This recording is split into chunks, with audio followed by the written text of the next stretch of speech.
Hello, and welcome to GM Bytes. In this series of short videos, I'm going to cover topics that make, well, for good GMs, and habits that make them, well, bite. So without further ado, let's get into it.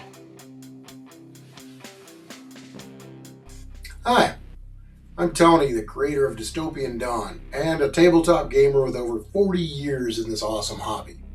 On this channel, I hope to share some insights that I've gleaned over the last 40 years of gaming, hopefully to help people enjoy gaming as much as I do.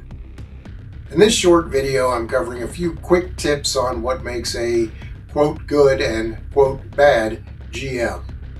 In future videos, I'll cover topics like world building, campaign creation, plot threads, settings, themes, weaving backstories into your campaign, and a lot more.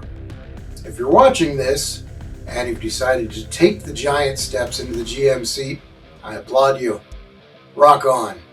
Not everyone is brave enough to take the mantle. Remember, with great power comes great responsibility. With that, let's go and dive into a world of high adventure. Alright, before we dive into the whole GM concept, let's cover a few definitions. What is a role-playing game? Simply put, a game is competition conducted according to rules and activity engaged in for diversion or amusement. Gaming is the practice or activity of playing games. See the pattern there? It's a game. Games, by definition, are simply put, fun. That's it. They're the evolution of board games, tactical strategy, and card games. That's all a role-playing game is. Instead of predetermined game board goals or the finality of army versus army outcomes, you step into an imaginary world with characters on fantastical adventures. And regardless of your flavor of game system or setting or genre, it should be fun. That's it. Fun. Nothing more, just fun. It's not some grand construct or socio-political upheaval. It's just a game. Keep that in mind as we move forward. Okay, so next section, what is a game master? Storyteller, world builder, arbitrator, enthusiast, lunatic, actor, glue of the group, juggler of flaming cats. All of this is a game master. The GM's the center of the game. This is not to say they are the center of attention or super divas. Rather, they are just the glue that brings the gaming group together. The GM invites the players into a world. Now, this could be their homebrewed world or a pre-made one created for a specific system, or a combination of both. The players are the main characters. Can't stress that enough. Main characters, okay, in the world. And it's about these characters that the story will unfold. Their decisions shape the outcome. Good, bad, indifferent, both. But all of it is a game with all players and game master combined. The GM is every person, place, or thing your players encounter, just like reading a book. They are also, sadly, responsible for scheduling the game sessions. I don't know how much fun that is. And deconflicting incoherent plots or incoherent chaos imposed by the real world upon our hobbies. Alright, now that we've covered what a GM is, let's cover a few things they are not.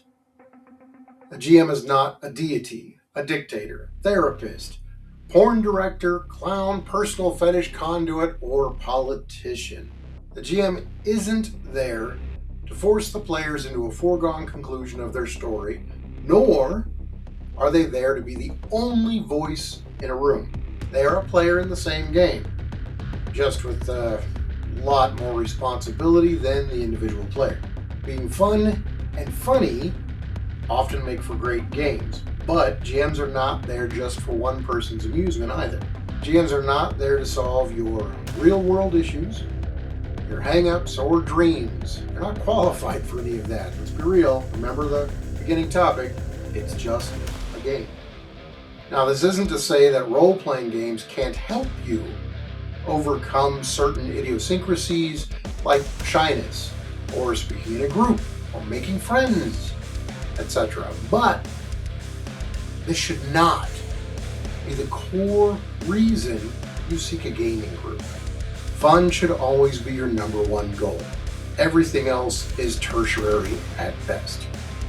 Alright, now we're going to move into what makes a good GM. Fun, flexibility, imagination, creativity, planning, cognizance, adaptability, and I can't stress it enough, read the freaking manual. You should know the rules as well, if not better, than the players at your table. A good GM is one who can put all of these traits together and guide the group on a fun, shared adventure. GMs must be able to read the room. Are your players bored? Are they freaked out? Are they confused? Are you spending too much time on one player over the others? Be aware of it. You might have that one or two incredibly enthusiastic, charismatic players at your table with ridiculously fun ideas. That's great, but don't let them overshadow the more shy or the quieter players at the table. Everyone is an intricate part of the journey. Keep that in mind. But this only comes with practice. A great GM isn't immediately or ever perfect. The very best GMs are those who recognize their mistakes and learn from them. Remember, being flexible and being prepared are not counter to each other. A good GM knows the rules, the world, the setting, and thinks of multiple possible outcomes.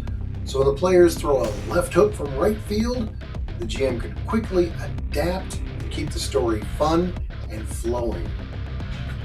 Let the players go on tangents. Okay, this is the difference between ROLE playing and ROLL playing.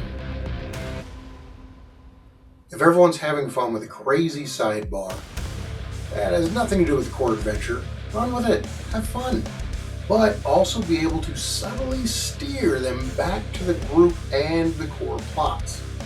A really good GM knows how to do this in such a way that, well, the players think it's their idea to go back on that side plot. This is the chess portion of being a GM. Think at least a few moves ahead of your players. Drop in those fun breadcrumbs that makes them want to return to the story. If you can master this very delicate juggling act, you will be an amazing GM. Okay, this brings us to the last part of this video. What makes a bad GM? Number one, not reading the freaking manual. Inflexibility, railroading, player spotlight, obliviousness, ignoring left field, being argumentative, being easily flustered, or having godlike NPCs. All of these will ruin a game session. I can't stress knowing the rules enough. Nothing erodes confidence quicker than an ill-prepared GM in a group where the players know the system better than you do. This doesn't mean you have to know every single little nitnoid aspect, but you have to be knowledgeable enough to make decisions within the construct of the game. Rule of cool is fine. Big if you know the rules to begin with. If you don't, it's ad-lib theater and your players need to see right through it. Also, if you are intractable in your view of how a game session should go or how a campaign is supposed to end, you've already failed. If you ignore the players and shoehorn the plot with a heavy hand, it's the same as playing a one-player video game. Players hate being forced into an outcome. It sucks the imagination out of the game, steals the joy out of coming up with a clever idea that saves the day. And if you're lucky, you'll generally have more than a few players at your table. Remember, they are all there to play. If you spend the majority of the session focused on one character's goals or one player's antics, the rest of the group are going to get bored and they're going to be thinking of other things they could be doing. Everyone's time is valuable. Remember that. We're all human. Sometimes tensions rise. When this happens, remember, it is just a game. Take a breath, take a break, and come back refreshed. And the last little tidbit I want to leave you with is everyone hates the town of retired adventurers who are way more impressive than the party. This sucks. It's fine to have a few NPCs of renown. Build the legend, the mystique. But if every bartender is a retired champion or master wizard, why does a town need the party to begin with? If your players are overshadowed by your NPCs on every turn, they're going to resent them and you. Remember, it's one shared world. All of you are part of it. And have fun. Alright, time for the shameless dystopian dawn plug. As of this month, December 2025, I will have 14 titles in my library. Pretty cool for only 3 years if I do say so myself. January 2026, I launch Phase 2. It's going to take you to Australia, it's going to take you to Europe, high fantasy, even out to space, and a whole bunch of other crazy surprises, including kaiju and dinosaurs. You heard me. So, if you get a chance, pop over to my website, fracturedbrainstudios.com. I'll drop the link in the description. Not only take a look at some of my books, but also take a look at some of the artists and other games that I've got listed there. I do my best to create an indie community and give back whenever I can. We're all one fight, one team in this indie glorious hobby. So thanks for watching, and I'll see you next time for another video about, I don't know, some other topics and stuff. Take care.